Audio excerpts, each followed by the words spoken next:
Get in there, my son. What's going on, everybody? It's the Flying Pig on Flying Pig United with another cheeky little Manchester United news video for you guys. How are we all doing today? I'm still recovering from a little bit of man flu, but getting there. Hope you're all well. Thank you very much for getting in here. Sorry, a few minutes late, a few technical issues as per usual, but I hope you're doing well. Do us a favour at the start of this show and hit that like on the video if you haven't done so already. Oh yes, smash the thumbs up on it. Give it a share on social media. That'll help the channel out loads.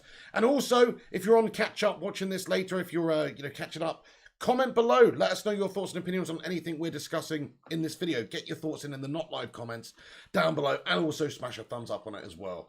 But guys, how are we all doing today? Thank you very much for getting in here. Let me just see who we've got at the start.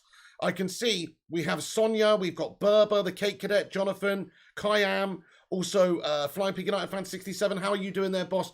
Great to see you guys. Thanks for joining us. So, the main Manchester United news, obviously we've had a couple of things come out about the Glazers and Pogba in the last couple of days, which we're going to get into in this video. Let's just start off with Paul Pogba. So Paul Pogba, there's lots of reports and rumours coming out that he's let people close to him know that he's ready to commit his future to Manchester United, and it's understood that Paul Pogba is wanting to stay at United for the for the future. So we can only go on sort of what we're hearing at the moment. It does make a lot of sense for Paul Pogba, in my opinion, to stay at United at this moment in time with the players that we've had come in and obviously the ambition that we have at the club. Clearly, we are trying to make strides to get back to being that great team. And what a way for Paul Pogba to cap off his career at United if he was to have a good period of success at the club after, let's be honest, a complete bag of shite few years. Like, okay, he's not been too bad over his career at United. It's not like he's been Fred levels. But let's be fair, he's not been that much better, consistency-wise. Recently, though, things are on the up. I mean, he's already got 7 assists this season for Manchester United, which I think is tied in for the most assists across any leagues, any of the top 5 leagues in Europe. So he can't be doing too badly this year. Of course, 4 of those did come against Leeds United on the first day of the season. And he's been a little bit gash in the last couple of games. Let's just be totally honest, Let's be totally honest. Paul Pogba, last couple of games, not exactly been amazing. That is Paul Pogba for you. He is an inconsistent player. You're not going to get the Paul that we saw for the first couple of games of the season, all season long, or even 75% of the season long. You're going to get that Paul Pogba probably half the time, and then half the time you're going to get bang average Paul, or you're going to get Labille, or somebody else, his alter ego who's just out there, who's probably bang averagely gash. That's what it seems like anyway. No disrespect to Pogba. I like him as a player. I like him as a character. I like him as an individual. In fact, on his day, there's no midfielder I'd rather have in Man United's team, to be perfectly honest. When he is on his A game, he's unplayable. He's got all the attributes, abilities, qualities that you want from a midfield player. Problem is, getting him to actually, put that out there onto the pitch week in, week out is the big problem. Things have got better with Solskjaer here, though. Solskjaer clearly rates him, clearly wants him. And the situation is this, lads and lasses. So, Manchester United at this moment in time, we strongly want to bring in, of course, Paul Pogba. Sign him up to a new contract, because Paul Pogba is obviously a big player for us. If you let him leave for free, that is just a terrible piece of business by Manchester United, whichever way you look at it. A terrible, terrible piece of business, because you've got a World Cup winning player, a star player, somebody that is, a huge, huge player for Manchester United, both on and off the pitch. You can't just let somebody like that leave for nothing. So, in my opinion, they actually have to sign him up to a new contract. You can't let Paul Pogba leave for nothing, can you? That would just be ridiculous. I mean, what do you guys think? What do you guys think? Would you... I mean, you've got to sign him up to a new contract, don't you? Even if you have to pay him a little bit more money than the going rate right now. Because he's such a huge player. In the prime of his years at 28, what a mistake it would be to let him go to PSG or Juventus or somebody, in the summer next year for nothing.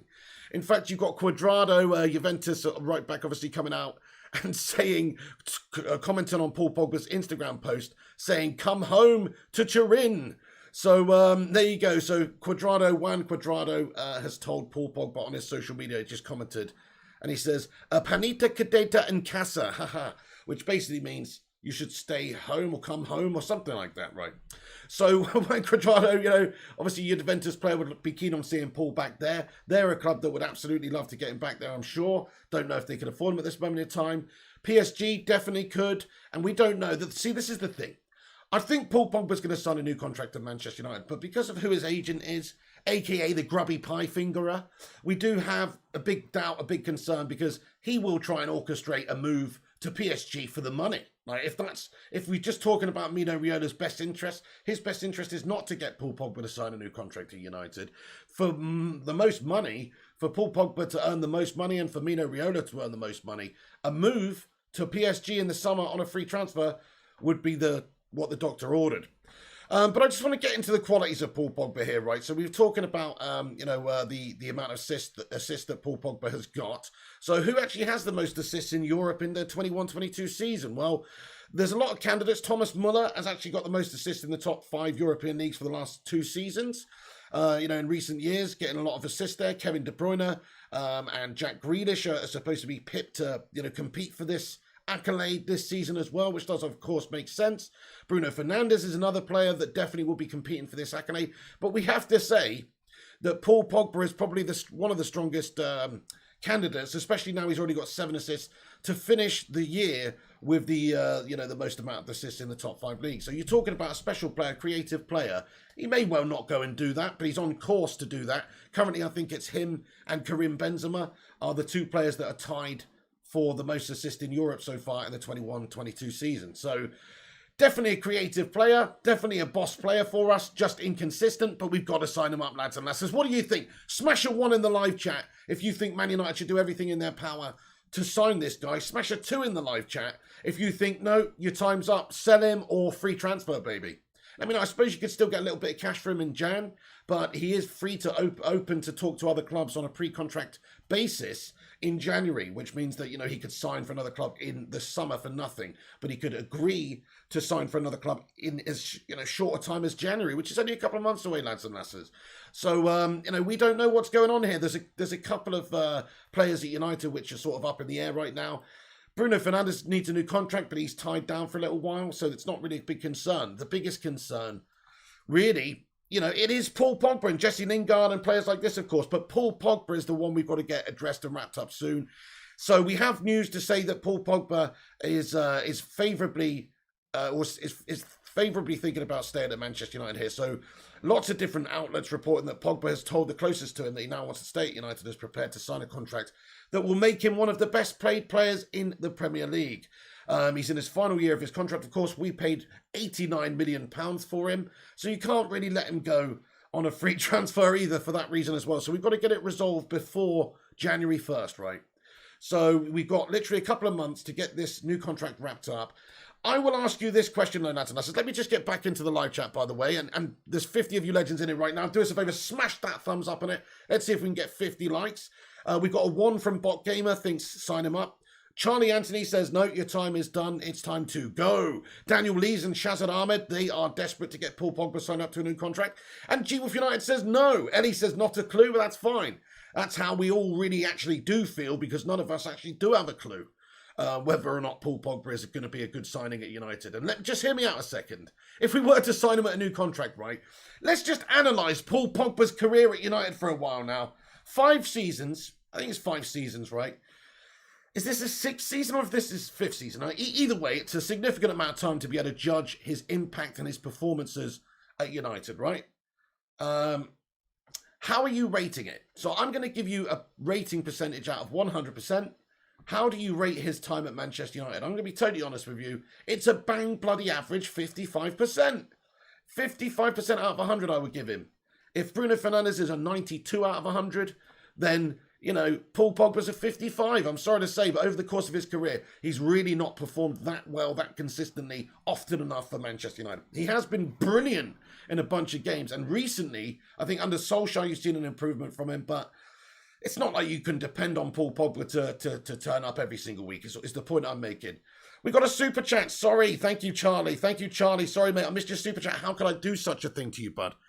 Charlie Anthony with a £5 super chat. Thank you so much, pal. He says, hey, Addison21. He says, hey, Addison21, a.k.a. Pig Pogba, will do what his agent thinks is relevant. Give Donny a chance. Hey, thank you, Charlie Anthony. So you think it's time for Pogba to go? Donny van der Beek to take the mantle? It's a fair point. His agents come out and said lots and lots of things in the past before, about Paul Pogba leaving Manchester United, that he should be leaving, that he should be playing for this side, that side, whatever it may be. It wouldn't surprise me, in all honesty, if Paul Pogba did leave Manchester United on a free. It wouldn't surprise me. He's already done it once before. I think the circumstances were much different then. Obviously, Pogba wasn't getting in the team then, and he's gone to, try and get in Juve's side and get an opportunity. I get it. This time is different.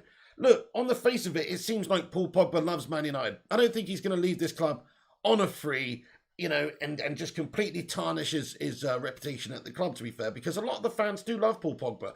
Me, personally, I'm kind of indifferent to him, I'll be honest. Like, if he was to go in the summer and we were to sign another quality midfielder, of that stature, like somebody, who's got a big name like Paul Pogba, one of the best midfielders in world football, in other words, then it wouldn't bother me that much. I'm going to be totally honest, because, like I said, he's not somebody you can depend on to perform and turn up every single match, every single week. Charlie Anthony, thank you so much for the £5 super chat. Can we get some Ronaldo soul emojis in there, please, for Charlie Anthony, mate? Thank you so much, bud. Right, the Futinator, how are you doing, bud? Great to see you, mate. What's good? What's good? Pogba should play 10. Bruno can play 8, says Pot Gamer. Fair point. I mean, I do think if you actually look at Paul Pogba's best position, where he's probably the most comfortable and creative, it probably is in the hole. And then you see where he's played for United over the years, he's very rarely played there. And now you have Bruno Fernandes in there, he's not really going to play there ever. But rightfully so, because we've seen by what Bruno brings to the side that he's just much better, much more consistent, way more passionate, way more of a leader, it seems, for Manchester United. I don't know if he's way more passionate, but it just seems like he's got way more fight in him, is what I mean. Like, mentality-wise, he's more of a fighter, it seems. No disrespect to Paul Pogba, I just think that he's somebody that can let his head go in a game and just go invisible in a game, even though he's one of the best players in the world. He's kind of a confidence player, he needs everything to be just right for him. Would I keep Pogba, says Joshua Whitfield? Joshua, I definitely would keep Pogba, yeah. As I said, on his day, I'd rather have him in the team than anybody else. Honestly, there's no better midfielder in world football, in my opinion, when he's on his A game. Because, look at that Leeds game, first game of the season. Just the range of passing, the quality of passing, the ability to rip an opposition open and get 4 assists in a single game, which had never been done before in Premier League history, just goes to show you, what sort of a creative talent you've got here. So I definitely would take Paul Pogba for another few years at the club. Plus, it's almost just like you have to do it to stop him from going on a free. You can't let your big assets go for nothing. I'd rather Man United sign him up to a deal temporarily, and then, if somebody else wants to come in and pay more for him, pay something for him, then get the deal done that way. If PSG in a year or two's time are really keen on Paul Pogba, then maybe there's a deal that could be done. I know what you're saying. If United are going to pay him 400 odd K a week, then what, if we're going to increase his wages, then that just decreases the chances of a club like PSG or anybody else coming to want to buy him, because then they have to give him more wages. But I think with a club like PSG, that's pretty much, that's what you're dealing with anyway. They pay everybody a ridiculous amount of money. They probably would be able to pay Paul Pogba more than Man United would be prepared to pay Paul Pogba. So, definitely just sign him up. 40% says Ian Dawn, 35 says Kate Cadet, 69% says Kyan, 54 says Daniel Lees, Vutinator says 50%. So you guys pretty similarly, agreeing with me in the terms of he's about 50% player. He turns up half of the time. That's not good enough for Manchester United anyway, is it? It's not going to... I'm going to give him the benefit of the doubt this season because he started the season well. But even this season, right, is a classic Paul Pogba season so far. It really is. So he started the season with 7 assists in a few games, absolutely bossing it. No doubts that he's on form. First few games of the season for Man United, stunning. And then what? And now last couple of games, really, maybe even the last 3, if I'm thinking correctly. I know he didn't start the last game, but he came off the bench. But even so, all the last couple of games, I personally believe he's not really done that well. He's looked kind of bang average again, which is a shame, really, when you talk about one of your biggest players. He's nearly 29. He ain't got 1 or 2 years, says J. Dot. I mean, I don't know. I mean, I imagine Paul Pogba's going to still be a great player up until he's, 33 or something. Paul Pogba is better than Donny, however, says Jonathan Gallagher. Okay. Well, we don't really know yet. We don't really know. All I know is we haven't seen enough of Donny van der Beek, and it doesn't look like Donny van der Beek is favourably, is in Solskjaer's plans at all. Guys, let's get on with the news then. So Paul Pogba, he earns around about £300,000 a week at this moment in time. Just ask you, we like to talk about this, it's a fun topic, but if you were to pay Paul Pogba at Manchester United take into consideration some of what the other players are on as well. People like Ronaldo reportedly on somewhere between 380 and 480 a week. Bruno Fernandes is currently on peanuts, but should be paid somewhere towards 250, 300k a week, really, in terms of quality that he adds to the squad. What do you think Paul Pogba should be getting paid per week here? Because there's talks of over £400,000 a week will be what is needed to get Paul Pogba signed up to a new contract, which is just mental. £400,000 a week for Paul doesn't sound really like a good investment, in my opinion, when you look at some of the other players in the squad who are on less money, who add more to the team. Although, it's not just about that. With Paul Pogba getting somebody who's a massive reputation player, somebody who's just got a huge global appeal. So, yeah, I don't know. I think £400,000 a week is my top end. I'm going to be totally honest. I think if United paid more than that, it would kind of make a bit of a mockery of the rest of the team. There would be so many players there, you know, with discrepancies, like, for instance, Bruno Fernandes. So Bruno supposedly signed a new contract soon as well. He was on a really low contract at the moment. What is it, 160? Or, I don't know, no, hang on. It's even less than that, I think. I've forgotten off the top of my head now, but it's not a lot of money Bruno Fernandes is on for the quality of player that he is. He needs a new contract. But if you gave Paul Pogba 450, 500k a week or something preposterous like that, then it's just going to sort of undermine the rest of the team. And I just don't really agree with that. I think that you should play your players not just based on reputation. You have to factor that in. Like Ronaldo is this entity, he's this star. So even if he was a shit player, he's still a star. He's still got commercial value. So that adds to it. And so does Paul Pogba, in all honesty. He's probably the second biggest star in the team, wouldn't you say? I mean, Ronaldo's the biggest star. Who's the next biggest star in terms of, like, social media following and just, like, you know, like, reach? I would say Paul Pogba's right up there. You know, Edison Cavani's been around a long time. He's a big star as well.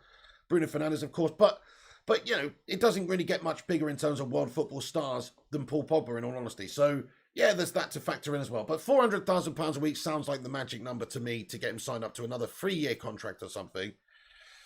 £250 says Ellie. Bot Gamer says 375k. Hey, Shamir Qureshi says, statistically, Piggy turns up less than half the time. I mean, he's barely played half of the possible games for United, so he'd have to be a star in every single match to be 50%. Great point, Shamir Qureshi. I mean, yeah, thinking back at his time at United, it's like, it's so inconsistent. It's half of the time he's really not that good. Hey there, Hunar. He says, Pig, if Newcastle get in the top four and we can't make it, do you think the Glazers will sell up, consider they only want top four? Guys, let's talk about this for a second. Right, so let's talk about this for a second. So the fucking Glazers, gastastic wank chop Glazers, by the way, hashtag Glazers out. I hate them. By the way, if you're wondering why I've got this Glazer shirt on, I did buy this off eBay. It was cheap. It was £35. It's got Atkins 21 on the back. My name ain't Atkins, by the way. I got it cheap, yeah. You know, second-hand market, right? Fuck the Glazers, yeah. But anyway, I'm just saying, right? The Glazers, here they're at it again. So yes, okay.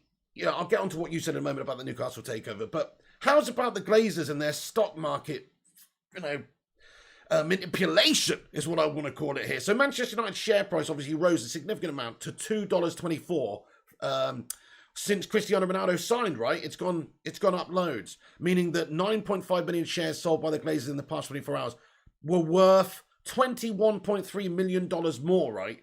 So the Glazers, you know, have a share increase in their price, and they've sold 9.5 million shares, right, in the past 24 hours.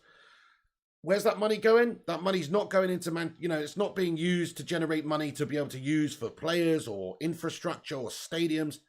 No, that money has been sold to take completely out of the club to line the Glazers' pockets.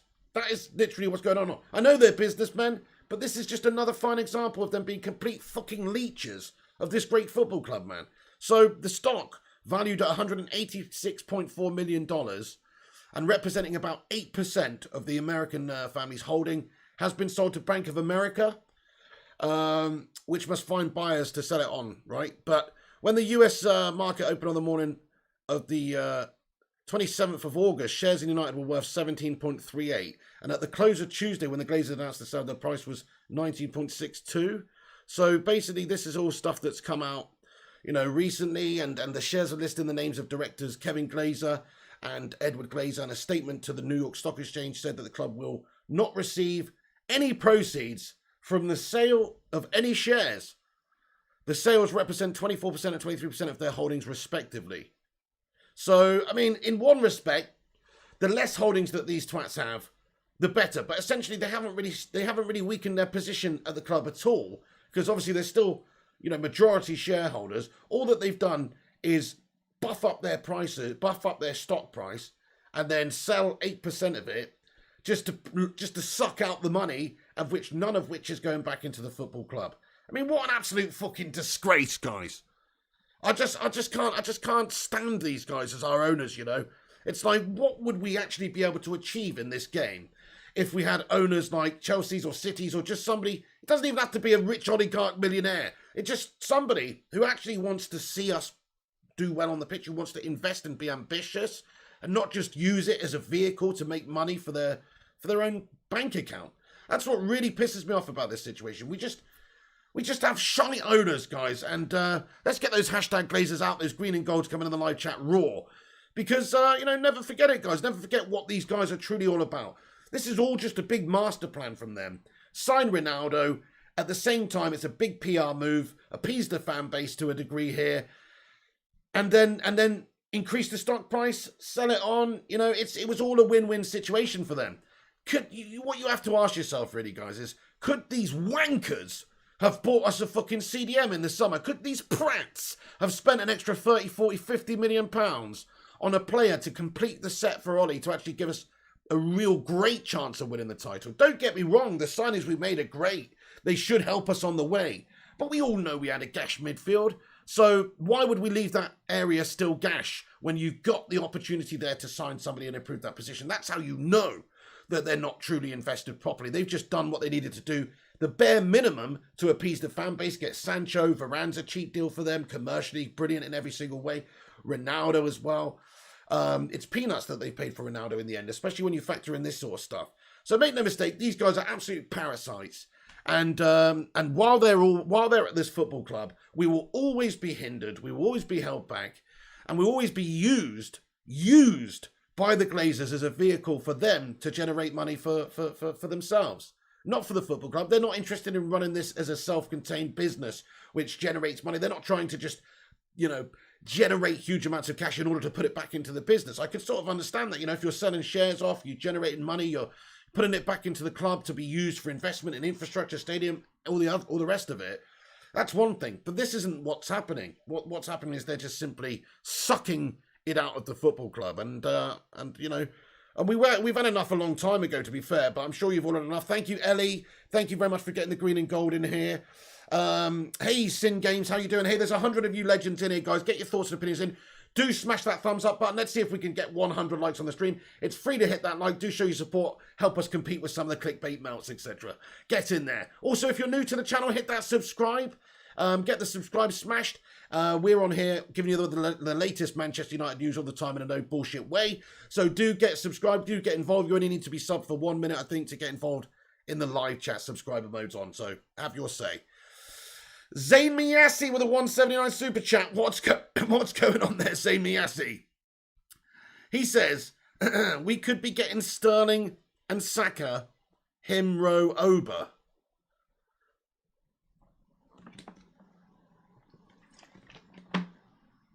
All right then, Zayn Miyassi. Fair enough. I guess you meant Smith Rowe. Fair play. I mean, yeah, okay. Fair enough. I mean, it doesn't sound that good to me, Zane. Fair enough. I think Sterling should be the sort of player that you're going for, but I don't really see that happening. You know why? Well, I'll tell you why. Arsenal have spent £150 million in the summer transfer window, Zane Miyassi. Do you really think they're going to spend another, 50 or whatever it may be to get a player like that in right now? And I hate to tell you, but, rats generally, when a ship is sinking, they don't jump on the ship, mate. They try and get off, right? So, I just don't understand why a player like Raheem Sterling, who is in a good place in his career, maybe greener pastures might make sense for him at some point if he's not going to get as much game opportunities and stuff like that, but Grealish and certain people coming into the club there. But, oh my goodness me, Arsenal, you'd have to be bloody desperado to go there. Thank you very much, Zane. Can we get some watermelon sugar highs in the live chat for Zane Miassi? SG Legend, how the devil are you, mate? It's been a while. Hope you're keeping well. Thanks for joining us. Great to see you. Great to see you. Sterling would go for more than 50 million, says Sir Paul Scholes. Fair enough. I don't see Arsenal spending more money this season anyway. I guess maybe in the summertime they will obviously spend again. But they've got terrible, terrible value for money from the signings that they've made anyway. It's actually kind of laughable. You look at the signings United have made this summer. Okay, Sancho we paid a lot of money for, but that's a 10-year investment. You know, that's a 10-year investment, that one. Varane is peanuts, really, for the sort of player that you're getting. 43 million is peanuts. And then Ronaldo, I mean, chump change for Cristiano the GOAT. So, I mean, we've actually got great value for money. You look at the business Arsenal's done, it's not very good. They basically paid £150 million for £100 million worth of players. They've had a nightmare. Zamiassi with a 179 super chat. Thank you so much, buddy. He says, we are richer than United. Fact, says Zamiassi. Okay, well, the only thing is we've got shite owners, Zamiassi, and that's the only reason, is because we're shackled by our owners. So we are a huge commercially successful club. If you actually look at what's generated by Manchester United every single year, it's fucking way more than Arsenal, Zane. So as a self-containing rich club, we're way richer. But the problem is, we do have shit owners, which will sell bits of the club off for their own financial gain, and of course will just, not have the best interest of the club at heart and do things for their own finances. So that's the problem we have. You also have that same problem, to be fair, Zane. So Arsenal are no great run club either. They've got shite owners, and of course they are hindered too. Just look at where they are in the league. It's actually a big shame if you're an Arsenal fan. I mean, I feel for Arsenal fans. I mean, I think about the United fan base, right? United fan base, man, we're not happy at the moment. A lot of people aren't happy. A lot of people want Solskjaer out. A lot of people are just not happy with the way we're playing and how things are going. I mean, we're only 2 points off the top of the league. We're up there. Last season we finished second. The season before we finished third. Crikey, just imagine being an Arsenal fan. You know what I'm saying? I'm just saying, like, just let's take a step back a second. Just imagine actually being an Arsenal fan. I mean, fucking hell, yeah, they might have won an FA Cup. I mean, fair enough, but you're in downfall. You're in a free fall. It's not a good look. It's not a good run club. You've not got a good manager as well. And I know people don't rate Solskjaer, but I mean, his finishes in the Premier League speak for themselves, in all honesty, at this moment in time. This season will be the make or break for him. And he may break. I'm not saying he may break. We'll see. Only time will tell. But actually, his finishes in the Premier League kind of speak for themselves. Mikel Arteta, on the other hand, what is he, mate? He's basically just a budget Pep janitor type or something. I don't know. He's pretty much like just an assistant who's never got the ability to do it. I don't know. It just seems like it. Maybe he will be a good manager in the future, but I don't think Arsenal can afford to have this guy in to learn on the job, mate, to be honest. I'm saying Miassi getting in here with another 179 super chat. He says Ramsdale already worth 60 and Gabriel worth 60. Ramsdale's already worth 60. Are you off your tree, Zayn Miassi, mate? My goodness me, I've heard it all now. I've heard it all now. Fair enough, Zayn Miassi. I mean, okay, you're a passionate individual, but I totally disagree with that. Gungshi, how you doing there, mate? Good to see you, pal. Hope you're doing well. He says, lads and lasses of the Bacon Brigade, great to see you, Gungshi. Guys, get your thoughts and opinions in. Let me get back into the news. So the shithouse Glazers, right? Spending money, selling parts of the club, in order to generate cash here. So they've sold 23 and 24% of their holdings, respectively. The two Glazers, Kevin Glazer and Edward Glazer. And in March, Avram Glazer, the co-chairman, sold shares worth more than 70 million. United, again, not receiving any proceeds. So, they're literally just, what they're doing here is obviously they're buffing the value of the club and then selling bits off, keeping the club essentially at the same value that it was the whole time, but they're just creaming off the top. They're just creaming off the top. And when I say creaming off the top, boy, oh boy, do I mean creaming off the top. As we just said, Avram Glazer, 70 million. This sale was $180 million. They are creaming this football club for everything it's damn worth. And you can say, well, they're businessmen and that's smart and they've invested in it and they should reap the benefits. If they've put the money into the club, if they've made that investment in somebody like Ronaldo or somebody else, it's no different to any other business. If you want to generate more footfall, if you want more bums through the door, maybe spend money on a new shop front. Maybe that's going to get people in. You have to spend, speculate to accumulate. Yeah. It ain't the same. This has got millions of fans around the world and they're basically just using us.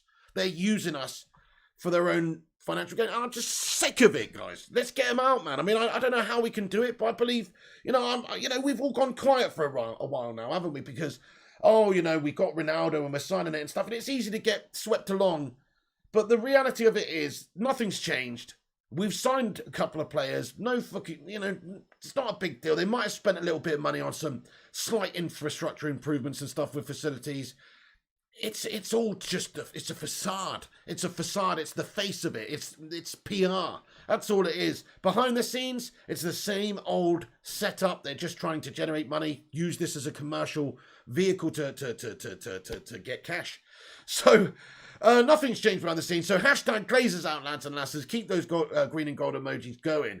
And, this fan base is so passionate. It's so extraordinary. Look at what happened after the European Super League debacle, where the fans stopped the football being played. Liverpool, Man United were due to play one of the biggest games in world football.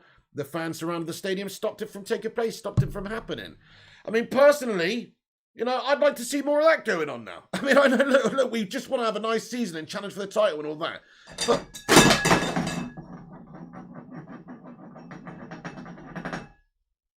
But it's not to be. It's not necessarily. It's not necessarily the be all and end all. I think in the short term, yeah, that's great. But long term, we're still going to have this big festering problem at the club of the Glazers here. So anyway, so we were talking about Newcastle. The reason we got onto the Glazers was because of Newcastle. Hey, we've got 100 legends in here. Smash the like if you're getting in. Do give it a share on social media as well, by the way. We're on Instagram, Facebook, Twitter, at Flying Pig United. You can give us a share, give us a tag in it or something, and I will follow you back as well on there. Appreciate everyone who shares the videos around and helps spread the word of the channel. So we have news on the Newcastle takeover, right? Newcastle, obviously.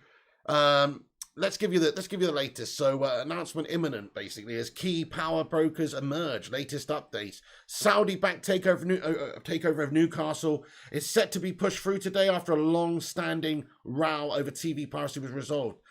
News of a potential breakthrough in a saga which has been ongoing since last April last year arrived when it emerged. Saudi Arabia had indicated it would lift its ban on broadcaster beIN Sports.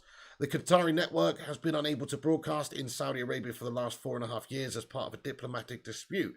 But the ban is set to come to an end. It will bring an end of 18 months of deadlock after a deal to sell was initially agreed with Mike Ashley in 2020, only for it to stall when it failed to pass the Premier League owners and directors test.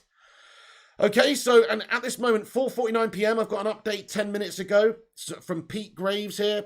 The shares of St. James's Park Holdings, which are Mike Ashley's shares, have been transferred to the consortium, which is PIF, as has the money from the consortium to Ashley. Now it's just a case of waiting for the official statement. So, just so you know, that's actually happened 10 minutes ago. The holdings, the shares of St. James Park Holdings, Mike Ashley's shares, have been transferred to the consortium, as has the money from the consortium to Ashley. Now it's just a case of waiting for the official statement. So Newcastle have been taken over, guys. That is it. Newcastle have got new owners. They've got, of course, Saudi owners, super rich owners, billionaires, right? So what this is just another contender in the game. It's another club in the Premier League with a great fan base, to be fair. Newcastle United, in my opinion, is one of those clubs that should have always been up there in the top 8 of the Premier League, challenging for things, really. Like, they're a good club. They're a great supported club.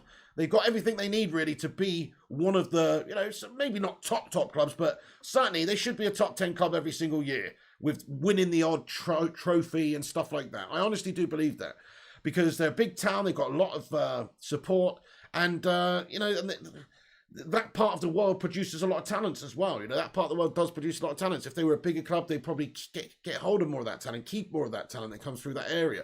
So, it's got a knock-on effect. If they are suddenly going to be taken over by Saudis and they're going to have unlimited funds and they're just going to be able to go out there and be a new Man City, I'm sure it will take time. It's not going to happen overnight. Look how long it took Man City to do it. They went through many a Roque Santa Cruz and Bellamy or whatever. They had to go through that process of slowly getting to the point where, they've got a team of Galacticos now. So it's not going to happen overnight. But I do think that it's another possible player for contenders for the Premier League in the future. I'm not saying in a couple of seasons' time, but 5 years' time, I could see if Newcastle had billionaire owners who were prepared to spend like Chelsea, like City are, then I could see them being another big club. I could see them in 5 years' time challenging for the Premier League title. Why the hell not? They're a really great support club, and if they've got unlimited funds, then, you know, wow, they would definitely be another force in the league. So it's just another, not only has the Premier League got more consistent and stronger and fairer over the years, which is great. That's what makes it one of the best leagues in the world, because of the TV rights money deals. So everybody gets just 100 million quid at the start of the season, and that means that teams like, you know, Brighton or whoever can build, and they don't have to sell their players to the top clubs so much. So you know, it means that it's much more of a level playing field, and this is just going to increase that as well.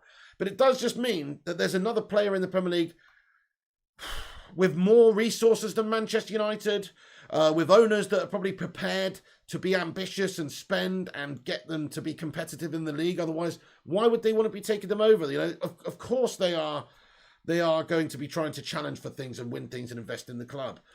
So, in my opinion, this is bad. This is bad for Manchester United, because we don't have owners like that. Why couldn't they have fucking come and overtaken our football club, you know? This is the problem. I mean, Mike Ashley obviously stands to make a pretty penny. The difference between valuation of Newcastle and Man United is vast, though, of course. It's not a lot of money compared to what Man United would be worth. But it just goes to further highlight how badly our club has been run. You talk about the Glazers. We're talking about the Glazers selling parts of the stocks to generate cash for themselves. And then Newcastle are going to have billionaire owners come in. So it's just, I mean, in one respect, I'm happy for Newcastle fans, right? In one respect, I really am, because, like I said, I think Newcastle fans actually deserve a lot more than what they've got over the years. A lot more. Their owner, Mike Ashley, there's not many owners that are worse than the Glazers, in my opinion, but he definitely is. I think he's a fucking shocking owner, man. Shocking owner. Barely prepared to spend to keep them barely competitive, that guy. It's just a billboard for his own personal methods to advertise his various businesses and shit like that. Like, I don't really think that he even cares remotely about Newcastle United. In all honesty, that's just my outside take. Maybe I'm wrong. Maybe he's got a Newcastle United till I die tattooed on his fucking chest.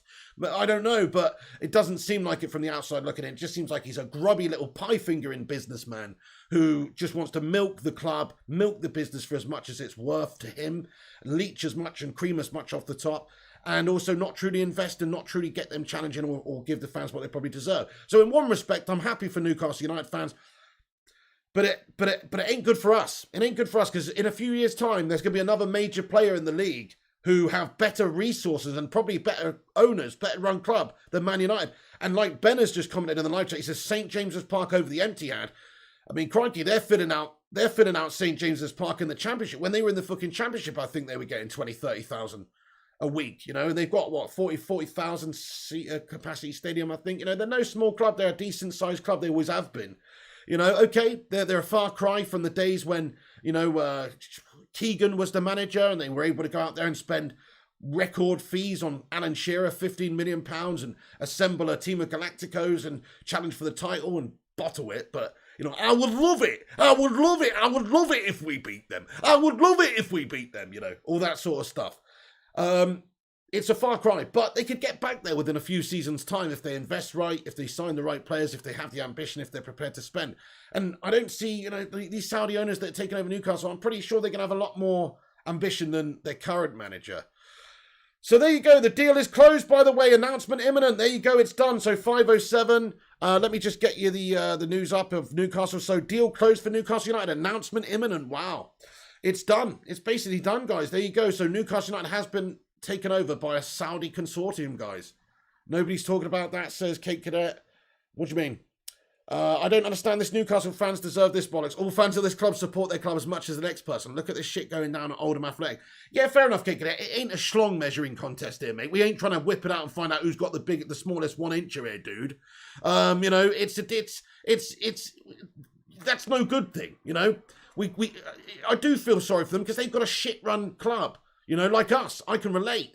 You know, I can relate. I don't feel sorry for them, but I just think that they deserve more as a fan base because they're very passionate, loyal fans. And yeah, we're United fans. Yeah, we hate other fans, clubs fans or whatever. But now let's just get it down to a human level here for a second there. They deserve fucking better than what they've got over the last decade, mate. 100% or even longer. Like their managers, their owner has been shite.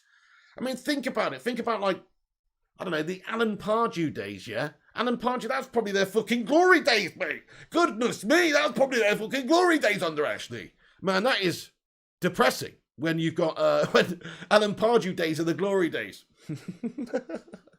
So they definitely deserve a little bit more than what they've got, personally. Arsenal were invisible from the top 4 in the Champions League since 007. Yes, indeed, mate. Nobody's picking them to stay up. But there you go. Deal closed for Newcastle United. Announcement imminent. So big news, guys, in regards to Newcastle. I mean, I might just put this in the video thing because it's quite big news, to be fair. Takeover live. Yeah, it's quite interesting. I mean, it does hurt Man United in some ways, as I say, because it's another big player in the game, and in a few years they'll probably have a great squad.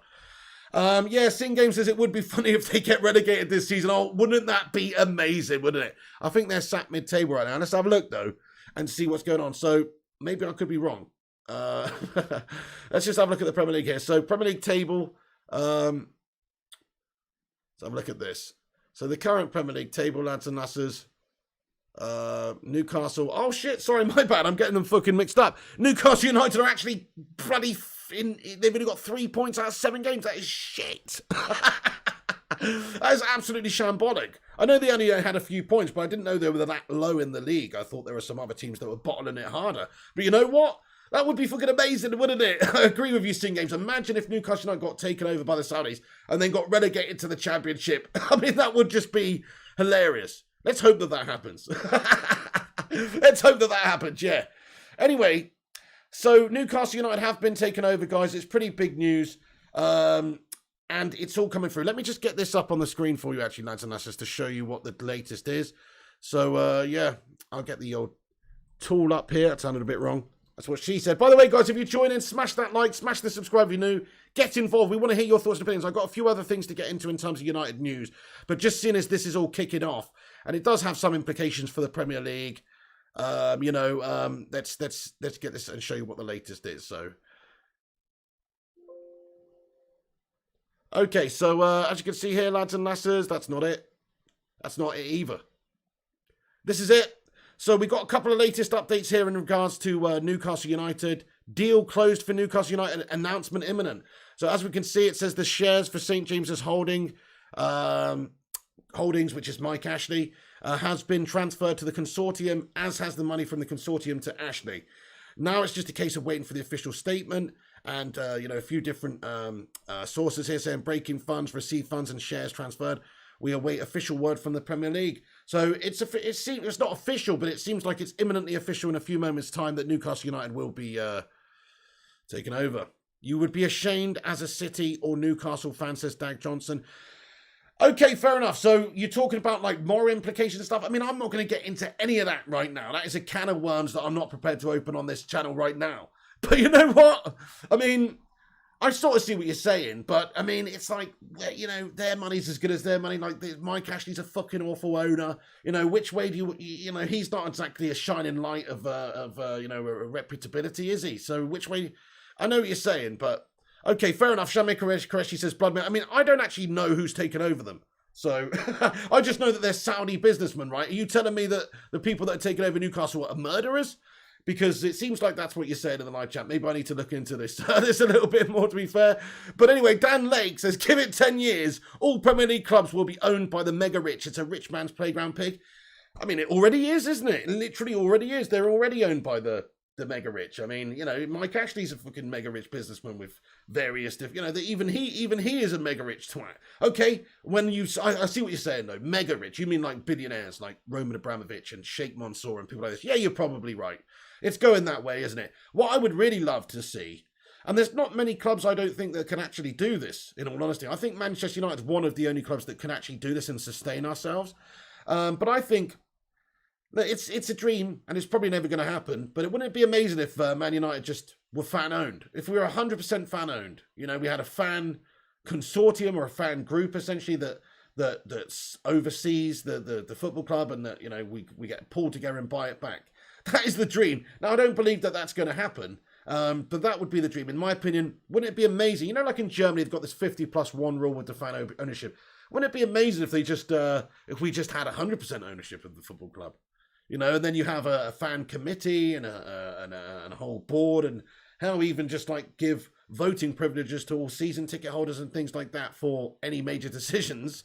Wow, I mean, you know, or not necessarily, you know, outright voting, but you know, a fan vote contributes to an overall vote of a fan committee, etc.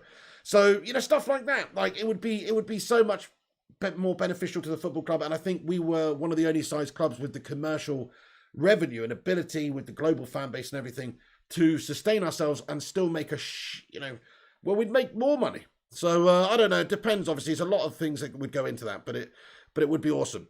So there you go, lads and lasses. Newcastle United is basically a done deal. Hey, Rushmano, how you doing there, mate? Thank you very much for getting in here. He says, smash a like for the pig. Thank you so much, Rushy. Hope you're doing good today. Mr. X's City owners aren't different, says Mr. X. Might as well have the Premier League run by the fucking mafia, says the Cape Cadet. It does seem like it's, I mean, let's be honest. Let's just talk about this for a second. People don't like to talk about this, but isn't it fucking awful that these awesome football clubs with over 100-year traditions within the English game are owned by foreign interests or whatever, you know, foreign owners. Literally, you have City are owned by foreign owners, Chelsea are owned by foreign owners, Arsenal are owned by foreign owners, United are owned by foreign owners, and probably, in fact, they're probably all owned by foreign owners. Now, I think there's probably only a few, you know, Newcastle was one of them, that are owned by British owners. And that's fucking awful. When you think about it, what does that say for the state of the industry within the UK? And I'm not talking about we all know the Premier League product is amazing. What I'm saying is, you know, we've completely sold ourselves out down the river, really. They've done it themselves. We've given away our industry. Like, this is our industry, but unfortunately we've given away control. Like the Premier League clubs, the fans, but not just the fans, the actual Premier League, they've given away a lot of the control here. That's how you can have owners like the Glazers who are selling 8% of their stocks and creaming the money and not putting anything back into the club and just treating it as a pure business. You know, you are hindering and shackling the brand of Manchester United by having these twats as our owners, in my opinion. Precisely, Sin Games, the fans can make anything happen, as without the fans, the Glazers own nothing. Precisely, you're so right. You're so right, Sin Games. I mean, if the fans did talk with their wallets and talk with their feet, then it would soon change around. They probably soon would sell the club. Because I've always said, if the fans made Manchester United a very unpalatable place to be, and it doesn't even necessarily mean protests or stopping games, just not making any money. If they stop making money, i.e. people stop buying the merch, people stop turning up to games and stop, you know, cancel your season ticket. Listen, I don't want you to do all that, guys. I think there's another solution. But I'm saying, if that did happen, then of course their position would be massively weakened because their club, which generates millions and millions a year, would go to generating a lot less. Sure, they'd still get commercial deals and sure, they'd still get TV rights. But if nobody tunes in and watches it, then their positions can be weakened there too. All I'm saying is there are ways that the Glazers could, you know, that you could make this club so just useless to the Glazers. In the short term, it would really hurt Manchester United. But in the long term, you know, it might just be the solving problem for us. But there you go. I mean, I'm not going to get into that. It's too much of a fucking... It's nobody's going to... You can't... All the fans still want to watch their team. You know, the season ticket holders who love Man United go down there every week and want to watch Ronaldo play and want to watch... They're not going to not go and play watch the team that they love. They go there because they love the football. They love supporting their club. They love supporting their team. You know, the owners, in one respect, are secondary in one respect. I mean, when I was a kid... I'll be honest, when I was a little kid watching the football, watching Man United and Fergie's teams in the 90s and stuff, I didn't give a toss about the owners, really. I just loved the football. You know, now I do, obviously, as an adult with more interest in the club or certainly more, concern for the club, just more knowledge of how it's run and obviously different owners, of course. It becomes more apparent. But back then, it's all about the football, you know, and for a lot of people, it's just all about the football. They don't give a toss what's going on behind the scenes, to be fair. If Ronaldo's there, if you're signing Ronaldo, if you're signing Varane, if we're making strides, you know, if we're playing well, if they're entertained, that's all that they care about. So, and I don't criticise that at all because everybody's different, you know. But I do agree with what Sin Game said, though. Like, fans have the power. We have the power to change things at this football club. We honestly do. Okay. The Cake Cadet says, support your local clubs and leave this millionaire's playground, people, says the Cake Cadet. I mean, it's a fair comment, but it's easier said than done. We've all grown up being United fans. We've all loved United. We've watched United for years. A lot of us, even if you're reasonably young or reasonably new, it's like you support the club. You love the club that you decided you pledged your allegiance to for whatever reason, right? Or if you're from a United family or you're from that area and you've always grown up, you can't just start going to support fucking FC United of Manchester, in my opinion. I mean, a lot of people did, and I actually respect that a lot. But at the same time, like, come on, Ronaldo's fucking playing for us. This is what we dreamed of. This is the season. This squad is amazing. We want United to be back to that quality swashbuckling team where we're smashing forwards up. It's not there yet, but we're making strides, right, with the players anyway. The style of play is fucking awful at the moment, but hopefully Solskjaer changes that, yeah. Rush Bonus says only 62 likes. Smash it, guys. Guys, thank you very much for joining us, though. Hey, yeah, not too far away from 100 likes. Do us a favor and hit that thumbs up. Let's see if we can smash 100 on the stream, baby. Tox Cole, there he is, mate. How you doing, Tox? We've missed you, bud. I hope you're doing well. I hope you had a great trip away, Tox. Get in there, my man. He says, Yo, Piggy, how are you, man? I'll be back fully this Sunday. Shout out to the community. Tox Cole, you legend. Let's get a love heart in there for Tox Cole, man. Absolute huge supporter and legend of this channel. He's been away on an awesome trip. I hope you're doing well, Tox, mate, and enjoying yourself, bud. Thank you so much for getting in. And yeah, that's awesome. We'll look forward to seeing you after Sunday, Tox Cole. Thank you so much. Enjoy your time, and thank you so much for getting in there. And a $25 super chat, lads and lasses. Let's be having you. Thank you, Tox. Let's get a love heart in there for Mr. Tox Cole. Enjoy the rest of your trip, Tox. Thank you so much. Good to hear from you, bud. Big God Bob as well is in here. How are you doing today, mate? One of the channel member legends also. Thanks for joining. Okay then, lads and lasses. So if you're just joining us, guys, I'm going to give you the latest update. So basically, Paul Pogba has made it known that he wants to stay at Manchester United, or he's open to staying at Manchester United to closest friends. This is what we're hearing. These are some of the sources that we have. And lots of reports coming out, to say that Paul Pogba is close or open to sign a new contract at Manchester United. Hey there, Luan and Dean. What's going on, guys? A couple of other channel member legends getting in here. Right then, so Paul Pogba, that's the story we were talking about mainly, obviously. That is, in my opinion, needs to be wrapped up soon. But I still would not be surprised if he ended up leaving on a free next summer. Honestly, I just because of who his agent is. If he had a different agent, I would say he's more likely to stay. And I think he is a lot more likely to stay at United, like we just said. He's made it known to people that he knows, friends, etc., that he is open to staying at the football club. So that's all we can go on at the moment.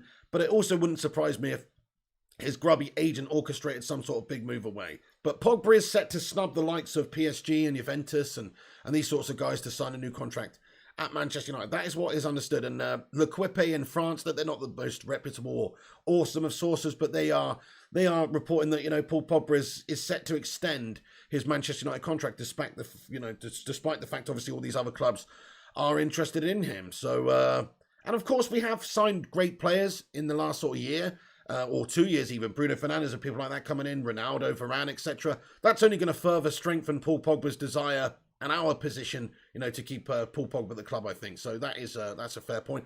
Let's talk about Donny van de Beek for a second, guys. I wanted to talk about this. So Fabrizio Romano gave us an update a couple of days ago and just said that Donny van de Beek's current plan is to leave Manchester United in January.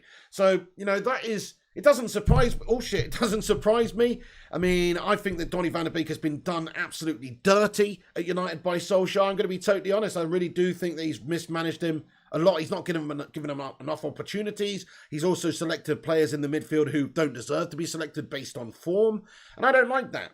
I like players to be merited in the side. I like them to earn their place in the team. And unfortunately, that is not what you're seeing from Solskjaer at the moment. He's not. I don't think so anyway. Maybe in some positions, but it seems to me like he's just selecting players based on who he likes or what players have done for him in the past. Because there are times when McTominay and Fred have looked amazing in the midfield together. Who remembers that PSG game at the Parc des Princes? They were brilliant in that game together. They controlled that midfield. They were up and down like a rat up a drain pipe. But it doesn't happen all that often, I'm afraid. And I think we know that consistency-wise, they're not that good. And yet he still does select Fred over Donny. And Donny, look at how he reacted the other day when Fred was brought on the last 5 minutes of the game. To be fair to Solskjaer, Fred impacted the game and got a ball in which led to a goal. So he was vindicated. But Donny's reaction said it all. He's frustrated. He's pissed off. He wants to play. He's not getting the opportunity to game time. And he wanted to play. He had sort of crisis talks with Solskjaer in the summer before the window closed. because he wasn't playing and he wanted to play. And there were certain assurances that I'm guessing were made by Ole Gunnar Solskjaer, which, in my opinion, haven't been met. If they had been met, I don't think you'd be getting that reaction from Donny van de Beek where he's chucking his chewy out and kicking off and throwing his bib down and all that sort of stuff. I just don't see that happening if there's an agreement, if he knows his situation. So I think he's been told one thing and we're doing another, and I think that's wrong. So no, I know Solskjaer wants to keep his players. Solskjaer wants a good squad depth. He's not just prepared to, especially during a COVID season, to let players go so easily. Because think about it, in a COVID season, if a player gets injured, or not injured, but you know what I mean, if they get COVID and they have to quarantine, they're out for 10 days. You're screwed. And then also there's a possibility that a few of your players might get it at the same time. If there's an outbreak, and that can happen. It can be passed on. That's the whole point of it. It's a virus. So these players might get it, and there you go. You need squad depth. That's why I also think Dean Henderson's still here as well and not been loaned out or sold. It's because if David De Gea gets COVID, crikey, do we really want to rely on Tom Heaton or Grant? No, we need a bit of depth there, especially this season. So I can sort of understand why Solskjaer's done it, but I do think it's mismanagement of Donny, and I think Donny hasn't had a fair chance of the club. And if we're going to really judge Donny, he needs a run in the side. He needs 5 games in the side or 3 games in the side, starting every single game, 3 games, not subbed off at half time. 3 games, see what he can do. Give him at least a few games to influence and see what he can do.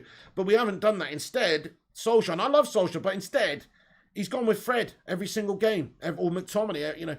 These guys who don't deserve any more to be in the team than Donny, in my opinion. They don't deserve any more to be in the team. Oh, holy shit, Tox Cole with a $107 super chat, you bloody legend. Come on, get in there. Let's be having you, Tox Cole, you absolute hero. Thank you so much for that. Dudes, let's get a massive love heart in there for Tox, man. Wow. 107 buckarooskies, mate. Get in there. He says, catch you all later. Handsomes and beautifuls. And Tox Cole, thank you so much for the positivity, you absolute legend, mate. Wow. What an absolute legend. I really appreciate that. Thank you so much, Tox Cole. Thank you so much, Tox Cole. You're a legend. Listen to this, though. Dan Lake says money is the root of all evil. And the cake that says, tell that to Tox Cole. Precisely. Listen, money isn't the root of all evil. I think it's a root of a lot of evil. You know what money can do for certain people, though? It can do a lot of good. So, and some people with money can do a lot of good as well. I.e. Tox Cole there. You know what I'm saying? So, you're right in a lot of ways, but also not in every way. Thank you, Tox, mate. You're an absolute bloody legend for that. Can you please do us one favour, though, Tox, and maybe Barney Manchester United off of the Glazers, please? Because I'm getting sick of these guys now, and I'm starting to think you're maybe capable, Tox. Oh, Dante says, buy Shib. Hey, I already bought some Shib. You know why? Because of Tox Cole. A few months ago, I bought not very much, but it's worth like 4 times as much now. So get in there, my son. Anyway, yeah, that's right. Sin Game says money is good, greed is bad. Precisely. I mean, that's the thing. There's nothing inherently wrong with money. Everybody needs money to live. And the more money you have, the better you can live, to be fair. And also the more good you can do in the world. It's not just about selfish gains and stuff for you.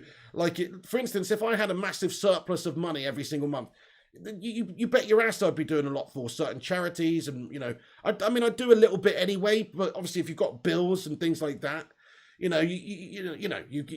only so much you can do. But if I'm just saying, like, there's a lot of people out there who, if they did have a lot of money, would do a lot of good stuff with it. But you're right, Sin Games. Greed is bad, money is good, and greed is bad. You're spot on. Exactly, Ben. Money doesn't make you happy, but not having any makes you miserable. I totally agree with that. I think once you've got a certain point of money, then it doesn't actually, improve your quality of life that much. I don't know. But I mean, listen, I don't know much about that, to be honest with you. The Cake Cadet with a 107 super chat as well. Get it in there, mate. Echoing the super chat of Tox Cole there. Echoing it with a 107. Thank you so much, Cake Cadet. No message to go with it, just pure vibes. Thanks so much, bud. Right, so Donny van de Beek, I mean, it looks like he's going to be sold in January, guys. I could see it happening. If he's not sold in January, maybe he'll be loaned out or something. But in my opinion, we've done him dirty. He deserves an opportunity ahead of Fred. Fred's bang average. He's proven bang average. And even if he wasn't bang average, even if he was good, he's out of form. He's not in good form. And I'm sorry, but we're just playing players who, who are not in form right now and expecting different results. It's kind of just terrible. It's kind of terrible what we are doing. Anyway. So we've got Donny van der Beek. Current plan is to leave Manchester United in January. That's an update from Fabrizio Romano, guys. Okay, let's talk about Bruno Fernandes. So we talked about Paul Pogba currently leading the top 5 leagues in Europe's assist stats, which is amazing. Hey, Flying Pig United fan 67 with the 79p. Get in there, you legend. Can we get a cheeky little watermelon sugar high in there, please, guys? That'd be very kind of you. Flying Pig United fan 67. Thank you so much, bud, for that. Right, so yes, get some love hearts in there for these legends, man. Thank you so much, guys, for the super chats today. I appreciate it. Right, hang on. So, Bruno Fernandes has become the fastest midfielder in history in the Premier League to reach 50 goals and assists. I just wanted to let you know that. That's the sort of player that we have. And a lot of people say Fernandes and Bruno Fernandes and all that rubbish. He scored a bloody hat-trick first game of the season this season with no penalties. I do think that he is, a very, very quality player. And that sort of shows you everything, really. So the fastest player to 50 goals and assists in the Premier League, right? This is the top 5 list. Mo Salah's number 5, 58 games, tying with Bruno Fernandes. Eric Cantona did it in 54 games. What a fucking absolute ledge. Goals and assists, Eric Cantona. I mean, that just tells you everything about the king. Some people, it's quite ridiculous, isn't it? Like, there's some sort of, I don't know, recency bias that takes place. Or maybe just younger generation, but it's funny, isn't it? They just didn't grow up watching the King at United because he was like he was our best player then. He really was. He was a catalyst. We won 4 out of 5 Prems with him there, as well as other cups and stuff. I mean, and he was an orchestrator. He was somebody that could create. He had that vision. So he would, he was a proper centre forward. He could drop deep and create, and his little interplays and 1-2 giving goes with Giggsy or whoever. It's just as good as his goal scoring, right? So yeah, Eric Cantona number 3. Number 2 is Alan Shearer. And number 1, Andy Cole did it in 43 games. Can you believe that? He got 50 assists and goals in the Premier League. Andy Cole. I'm guessing that was for Newcastle United. I don't have the information, but I'm guessing that was for Newcastle when he had that incredible start, So, but Andy Cole, 43 games, he got 50 goals and assists. That's mad. But anyway, just to talk about Bruno a little bit more, he is the quickest midfielder to do so. I just thought that was very interesting and very awesome because because he's a midfielder and he's doing it. I mean, in terms of a goal scoring and a creative midfielder for Manchester United, I guess you maybe would have to go as far back as Bobby Charlton. No. Who's? Well, yeah. I mean, yeah. Name me another midfielder at Manchester United over the years that creates and scores as much as Bruno from... I guess it's not really truly midfield, though, because he's kind of playing in the... the game's changed a little bit these days. It's not like he's a CM in a 4-4-2 or something, or like a Bobby Charlton-type midfielder, to be honest. But he's still an exceptional talent, is all I'm saying. Brian Robson, yes, G-Wolf United, absolutely. Well played, sir. Well played. Brian Robson, great shout. Yeah, great shout. So there you go. There you have to go as far back as Brian Robson, maybe, to find a player from that position who's sort of as creative, but also as much as who can be a goal threat. You know what I'm saying? Hope Newcastle get Mourinho, says Big God Bob. Wouldn't it be interesting? Yes. I mean, listen, say what you want about Mourinho. I think the Premier League was always richer for having him in it. Even when he was at Spurs and stuff, he's always good value. He always is a controversial talker point, etc. Right. So also, I didn't tell you this, guys, because I missed this the other day, but a couple of days ago, Solskjaer's assistant manager, Mike Phelan, has extended his contract until 2024 with Man United. So what do you think? It's a message from the club board about backing his manager and staff. Basically, that's what Fabrizio Romano thinks. And, he's backed to the manager, backed to the staff, the owners have done, essentially. And, I just want to know how you feel about it. Me, personally... Listen, he's obviously done some great things over his career as an assistant manager. He knows Man United in and out, Mike Phelan. And of course, he's been Fergie's assistant. So I'm not going to doubt his credentials at all. I think he's a good man to have in that position. And some of the doubts remain about maybe some of the coaching staff and Phelan, of course. I'm not so sure that you can level all the blame of our recent performances at Solskjaer's door. I kind of just think that it's a combination of things, but I also think the coaching staff are largely responsible for getting us playing a certain way. And Solskjaer, I don't know his style of coaching. but I knew Fergie started coaching, and Fergie started coaching was not the tactician. It wasn't the, obviously he did, he knew how they wanted to go about it, how they wanted to play. I'm sure he did have some tactical astuteness, of course. But he was a master delegator. He was somebody that would, he'd give it to Carlos Queiroz. He'd delegate to Carlos Queiroz or Phelan or whoever, and their coaches, and they would they would work with the players on the training ground. And of course, Fergie's there overseeing it all and everything. But it's not like he's handing out dossiers of tactical information like Jose Mourinho does and stuff. There's different styles to management. And if you're going to be that style of manager, then the people that you are delegating to, the people that you have there coaching the players, they need to be very good at their job, don't they? So, takeover complete, says Hunar. There you go, lads and lasses. So, it does look like Newcastle United have takeover. Here's a statement. Here's a statement, guys. I'm going to give you the statement. Here you go. Now, let me just get this statement up from Newcastle United. Okay, this is it, guys. This is it. This is it. Interesting. So, let's just talk about this for a second. So, an investment group led by the Public Investment Fund, PIF, and also comprising of PCP Capital Partners and RB Sports and Media.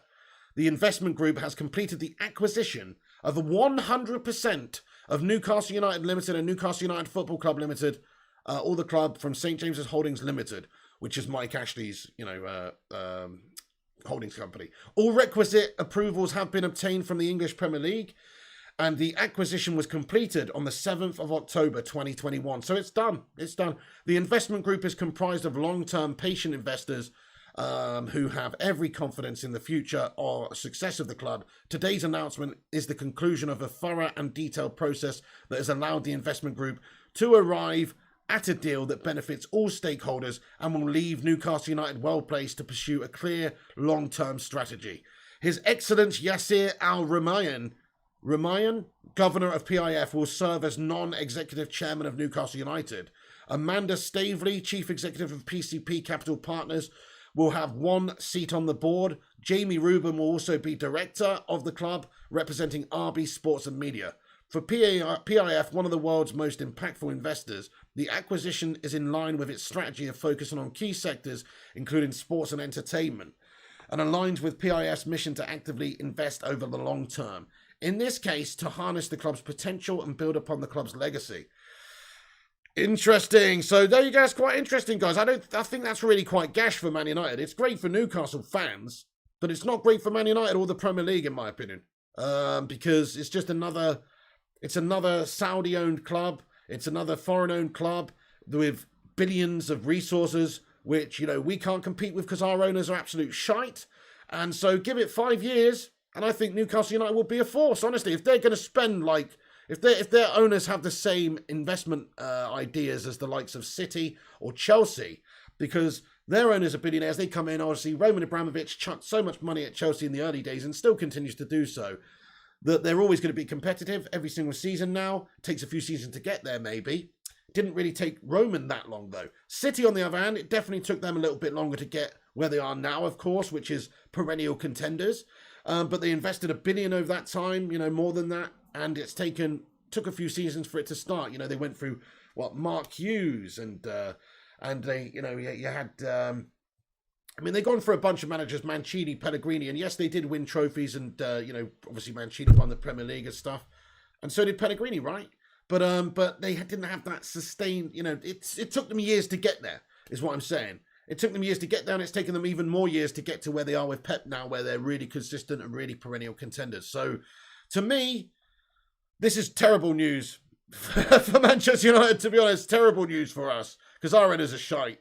Hey, Oz, thank you so much for the super chat here, bud, with a $4.99 super chat. He says, Newcastle got that oil money now. There goes top four for us. Hey, there you go, Oz, with a $4.99 super chat. Thank you so much for the super chat, bud. And I totally agree with you, Oz. I do. I totally agree with you, mate. It's another contender. It's another team that's going to come in and challenge for United and be able to outspend United potentially. How ridiculous is that? No club should be able to outspend Man United in the window. And I know we spent 100 million this window. And to be fair, if we really wanted to, nobody would still be able to outspend us, in my opinion, because we are commercially just such a huge club. We generate so much cash, but it's not about that anymore. You're going to see what you're going to see in my opinion, this is what you're going to see. So there is a thing called financial fair play, supposedly, right? But in my opinion, what you see is these Saudi owners come in, and then you just get these sponsorship deals, these massive sponsorship deals. Oh, now look, the Man City Stadium is going to be called the Etihad Stadium. We'll pay you £1 billion a year to call it the Etihad Stadium. Oh, by the way, we also own Etihad Airways, by the way, just so you know. We also own it, but we'll sponsor it, our other interest, put it through the books. So we're generating all this cash, which we're not really, still, which we're just moving money around. We're not really generating it. But it looks like we are, so we can spend huge fucking money. That's all you're going to get. And you'll see Newcastle United spend huge money. And fair play to them. Their fans have had it hard for a long time. And if I was them, I would be happy about this because you're going to get investment and you want your club to be competitive. If it turned out that we had some oligarch billionaire that was going to buy the football club from the Glazers, I'd be absolutely loving it right now. Because our owners shackle us. Go Rav 10, what's going on, mate? Mbappe came to Newcastle, but manager will be Nuno for sure. I hope they get relegated this season. That'd be so amazing, wouldn't it? They're right down there on 3 points. Hey, Eddie O2, what's going on, buddy? Says, overall, Glazers suck, but they backed Ollie enough to be competitive, it has to be said.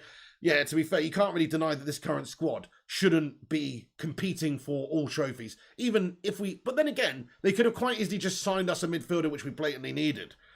To complete it, and then there really would have been no question marks about it. But yeah, I agree. This squad is got so much quality in it. Guys, we're nearly at 100 likes. If you're just joining us, smash the like. Also, smash the subscribe and get involved in the live chat. If you're new around here, you only need to be subscribed for 1 minute to have your say. So hit the subscribe and get involved. And also smash the like. Let's see if we can hit 100 likes. If you enjoy these shows, you can show your support by leaving that free like on it. You know it makes sense. Just need one of those ping sound effects there. By the way, Toxcom, man, what a legend. Thank you so much. Rush Mano with a £5 super chat here. Get in, Rushy. He comments and he says, Glazers have suddenly become quite irrelevant in their spending power. Wouldn't be surprised if they sell up if they sell up after more false promises to come. Very much the case, yeah. And it's not just, if you think about, this season they spent a lot, yeah, this summer. But it was on the back of that whole European Super League thing. And actually, what they spent, they've made back. And I think they're very astute businessmen to know that was going to happen beforehand. They didn't just make loads of money overnight on the, signing Ronaldo and signing these players in on a whim. They knew there was going to be that effect. Of course, there's going to be so much more interest in the stock, etc. when a huge asset, huge player, huge name like Cristiano Ronaldo comes and joins, and the other business we've done this season, and the strides we're making, and the commercial deals they made with TeamViewer, etc. All these things, they're going to increase the value of the stock of Manchester United, and they knew that. So they haven't actually, even though they spent a bit this summer, they haven't really spent anything because they've made all of that money back already. I'm not talking about shirt sales or a few percent of the shirt sales that they get. I'm talking about in stock value. I'm talking about, look at it. They've already, Avram Glazer in March or whenever it was, sold 80 million of his worth of his stock or somewhere in that region, 70 million. And then you've just seen a couple of the other Glazers selling, I think it was, what's it, $180 million worth or something. I can't remember, the figure off the top of my head is gone now. But it's a huge amount of money that they've just effectively creamed off the top of the club. So the value of their club, their position in the club hasn't changed at all. So the club value, let's just say it's just gone from 100% to 110%. All they've done is taken that 10% profit here and they've just sold it. So they still own the majority of it, everything, of course. Now they have lost a percentage of what they've owned, but they've still got majority shareholdings within the club, right? So their position isn't any weakened. It just means that they do own a smaller amount of the club, but what they own still is worth the same. So yeah, they've done the number on us here. They've done the number on us here. What I would really love is owners who get those profits, who see those profits and put that back into the club. That's what I really want. And it's just, unfortunately, it's not the way, is it, in this life. Rushmano, thank you so much for that, bud. Yeah, you're right though. The Glazers, I'm sorry to say, but you've got clubs coming in now into the mix now. Newcastle United. Leicester City have got good owners who spend. You've got, of course, Chelsea, City. It's going to be harder and harder for the Glazers and United to compete in this current model. We need owners like theirs, sadly. We need owners like theirs who are prepared to invest and be ambitious, who want to win things. They're not those owners. They just want to make money. Simon Cowie, hello, says, I think the new financial fair play system will take care of the Chelsea, Man City, and now Newcastle. I think they're in for a shock on Newcastle. I hope you're right, Simon Cowell. I really do hope you're right. But as I say, there's so many grubby ways for them to orchestrate different avenues of income and do it in a legal way. But in reality, it's just moving money around. It's essentially legal money laundering, in my opinion. Now, that's a bold claim, but, you know, that's kind of my opinion. When you look at some of these sponsorship deals, let's just sponsor the training ground, Etihad training ground, and let's just put 50 million a year, or, you know, whatever. I don't know the ins and outs, but I know that stuff's going on. Hey, First Class Gamer, what's going on, mate? How you doing, bud? Guys, thank you so much, everybody who's getting in here today. Lots and lots of opinion, lots of different thoughts. Great to see you all getting in here. Do have your say. So just to give you a quick rundown here, before I get into the live chat and have a proper Q&A. So we've got, just Manchester United, Paul Pogba ready to sign a new contract at United. Hopefully that's coming soon, but we don't know. We're not guaranteed yet. Still a chance, I guess, that he could leave on a free. Pogba is leading, along with Karim Benzema, the assist chart so far this season. Mike Phelan, of course, extended his contract until 2024 with Manchester United, a show of faith in Solskjaer and his staff, etc. Newcastle United has officially been overtaken now. So by a Saudi consortium, Saudi-backed takeover of Newcastle is announced. That's done. The Premier League have confirmed it. That is now a Saudi-owned club. And it's also now a club that has massive resources, which over the next few seasons will probably be making massive strides and investing a huge amount of money to get back to the top of the table. Okay, so also I don't know if you heard about this. Serge Aurier has moved to Villarreal. Cavani and Ahmad congratulate ex-teammate Aurier. He obviously left Spurs on a free mutual termination or whatever. He's joined Villarreal, which I just thought was interesting because obviously we're playing Villarreal. So there you go. Also, Sergio Romero. This is from Fabrizio Romano this morning. Let me just get this up for you, lads and lasses. You probably saw it, but Fabrizio Romano just give us an update this morning in regards to Sergio Romero. So there you go. There's the news in regards to Sergio Romero. Where is it? Can't click it for some reason. Oh yeah, there you go. Let's make it larger. So, former Man United goalkeeper Sergio Romero is set to join Serie A side Venezia as a free agent. Negotiations at final stages. Also, Spezia wanted him, but Venezia are leading the race to complete the deal. So good luck. Just want to, he's not. Listen, it's not big. I just wanted to mention it because I like Sergio Romero. I think he was a great player for us. I do, and a no-nonsense player, come in and do a job and do it well. And we were dirty to him at the end. I feel like we did him a bit dirty. We should have let him go sooner. So I'm glad about that. I hope he has a good rest of his career. And I hope he has a good time over there at Venezia. Right, anyway. Here we have a super chat from Oz. Again, it says, thank you, Oz, for the $4.99 super chat. Let's get some bloody watermelon sugar highs in there for Oz. He says, if we got oil money, but they wanted to rename the stadium, would you be okay with that? So instead of Old Trafford, it would be like Tesla Stadium, says Oz. I mean, no, I don't think so. I mean, I wouldn't want that. I'm going to be honest, they probably would do that. You've seen it happen loads and loads of times. In fact, they always do that. In fact, Man United, let's be honest now, I'm surprised they haven't done that. All the other stadiums do that. You've got your bloody Aviva Stadium, or your Fitness First Stadium even, or your fucking, Sports Direct Stadium, or, that's all. The Emirates Stadium, for fuck's sake, the fucking Emirates Stadium, the Etihad Stadium, they all do it. So it would be no surprise to me, Oz, if that happened. They'd probably bloody end up calling it the Maxi Tampon Stadium. Just to the highest bidder, they wouldn't give a shite. Whoever, they put anything on it. But to be fair, to credit to them, they haven't done that at the moment. They have got the Aeon training complex, right? That's still, I believe that's still, the deal is Aeon sponsor the training ground. That's correct, is it, guys? Is it still Aeon? But anyway, they said they've got these different deals. But yeah, it would be no surprise to me if that happened. And in fact, it's more of a surprise that they haven't done that. I honestly believe that's not far away, Oz. Fair point, though. You know what? It's funny you should say the Tesla Stadium, though, because I would fucking love it. I honestly would love it if Elon Musk bought Man United. I'm just going to put it out there right now. That would be my dream. I know he's a foreign American owner, investor, whatever, but that would be my dream because he's just such a crazy, passionate dude. And I think if he's going to own a football club, he want it to be the best it possibly could be.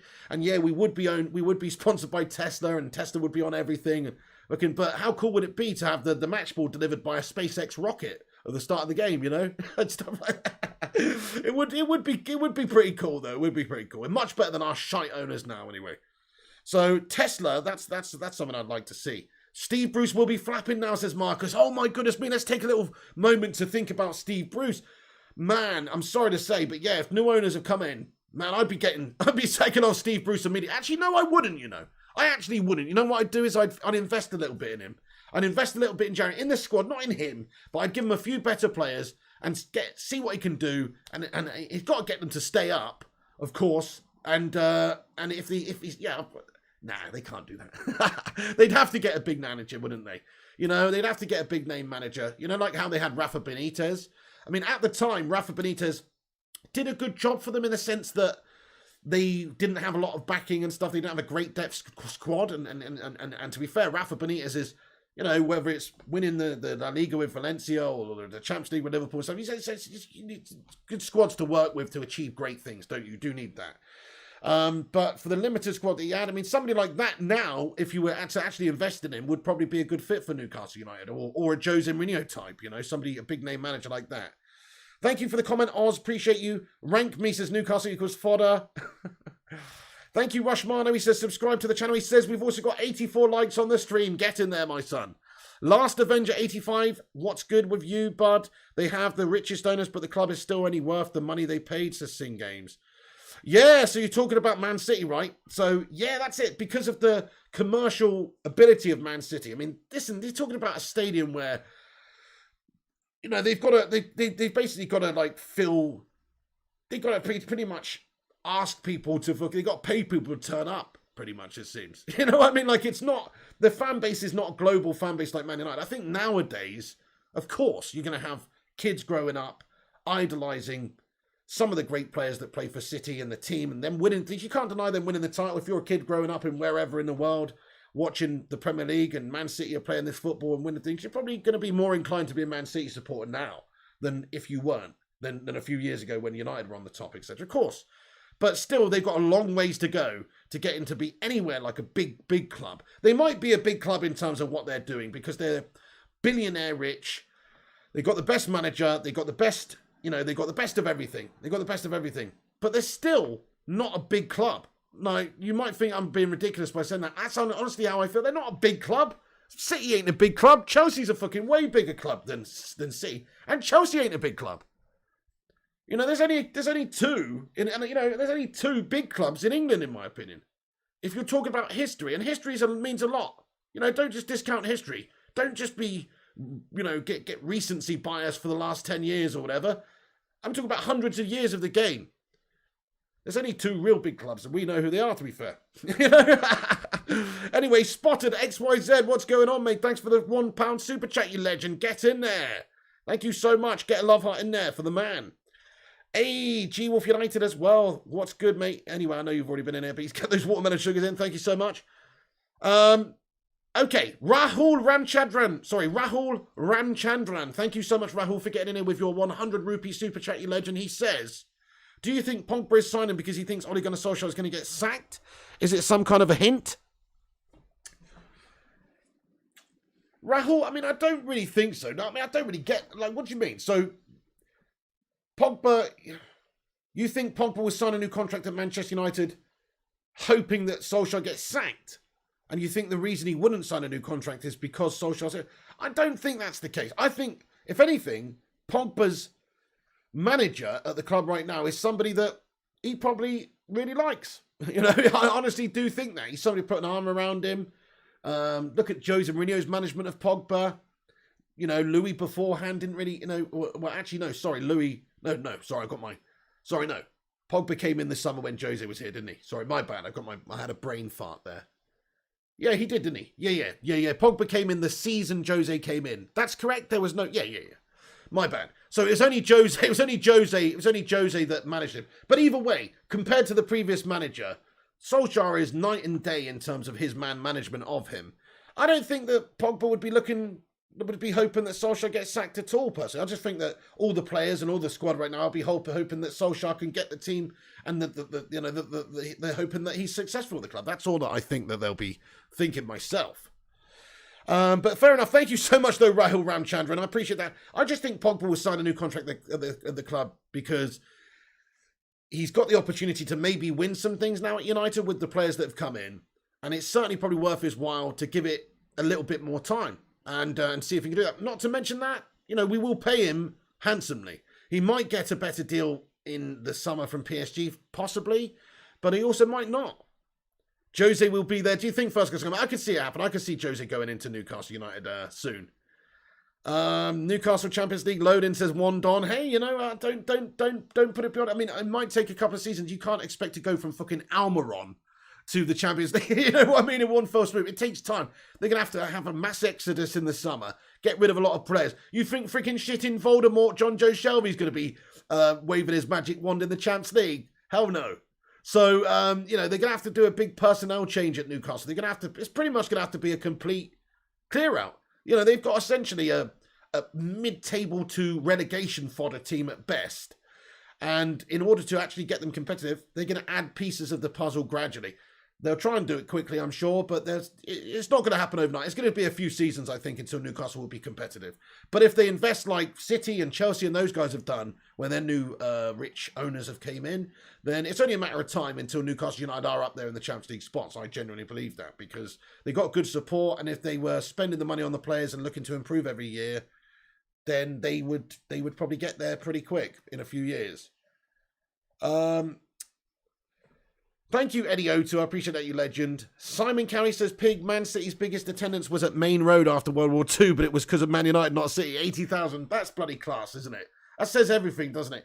We all know the empty had. It's called the empty had for a reason. It's bloody empty. The atmosphere there is nothing compared to, a lot of the great stadiums in the country as well, even when it is bloody full.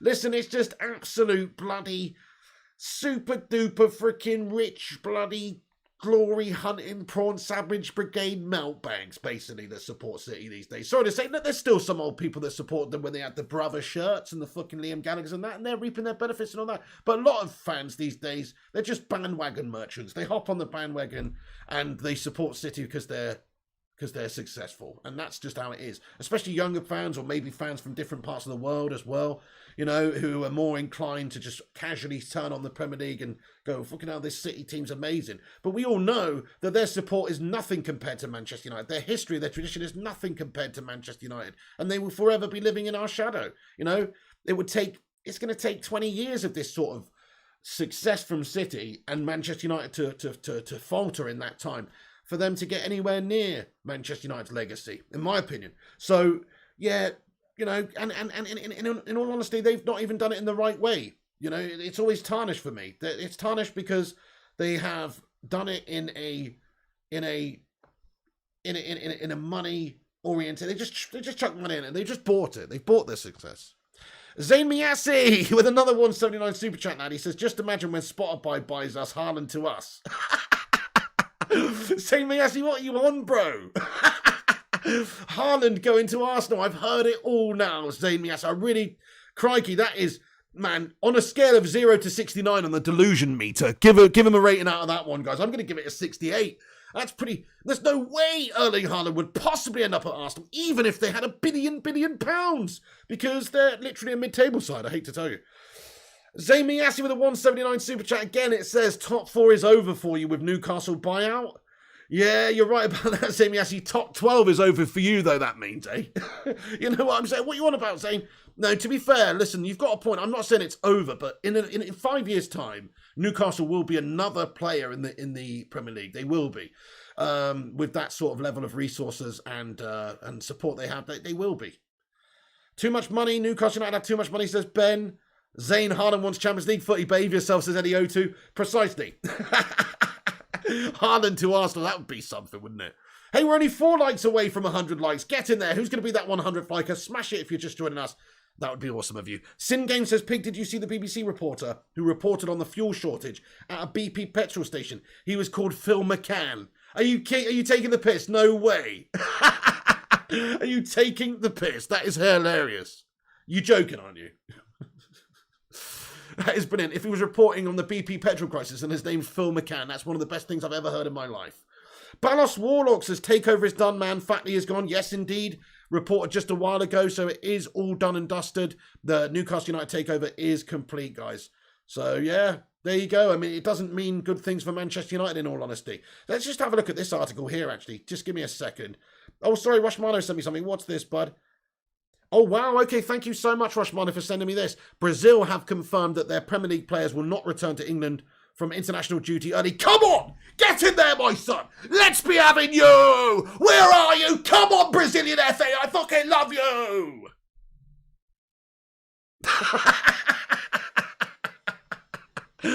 Oh, no, it's true, though. That means no Fred. That means no Fred, right? Which is good for our next game, right? No more Freds as technically. I just hope that this means permanently. Anyway, right. So there you go. £300 million takeover from the Saudi Public Investment Fund has finally gone through for Newcastle United. That's the big news of the day, guys. That's the big news of the day. Okay, 2 seconds. We have one thing I want to talk about. So this is the MEN article. It says, what will the Newcastle United takeover mean for Manchester United and the Glazers?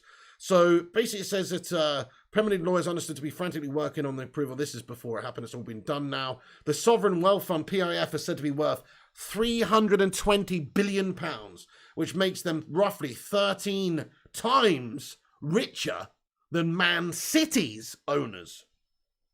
13 times richer than Man City's owners, guys. I mean, oh my goodness.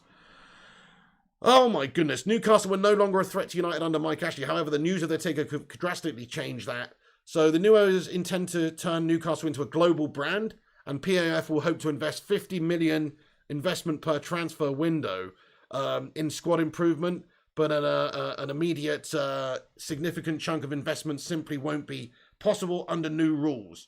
UEFA's FFP ensures clubs need to balance their football-related outgoings, like transfers of wages, with the broadcast revenue and ticket income plus revenue stream. Yeah, but as I say, they'll just be able to put it through certain avenues, certain, always sponsor it through this company and put it through the system, just like City have done. But anyway, so what it means for United is basically there's just going to be more competition. We'll see what's going on. I mean, in my opinion, what we need to do is just get a central defensive midfielder in as soon as possible, really. And our squad's almost complete. It's like Newcastle, they've got...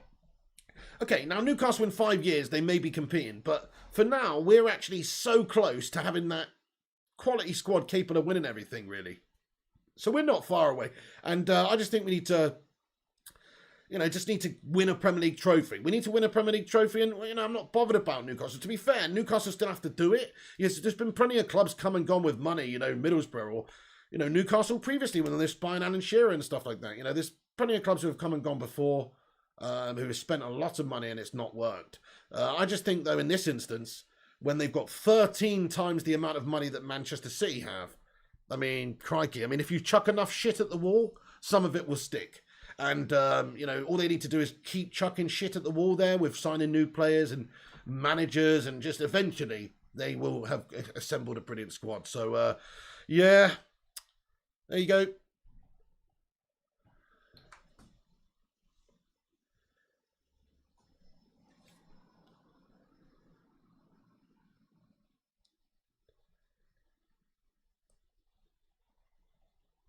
Sorry, guys, just had to... Anyway, right, so 2 seconds, right, so, yeah, right, let me get into the live chat, lads and lasses. Thank you very much. Let me get into the live chat, lads and lasses. So, yes, do us a favour, smash the like and all that, subscribe and get involved in the live chat. I'm going to stick around for a few more minutes, see what you guys think at the end of the stream here in regards to some of the topics we discussed. Obviously, there's a Paul Pogba news. The big news is Newcastle, what this sort of implies for United and some of the clubs in the league.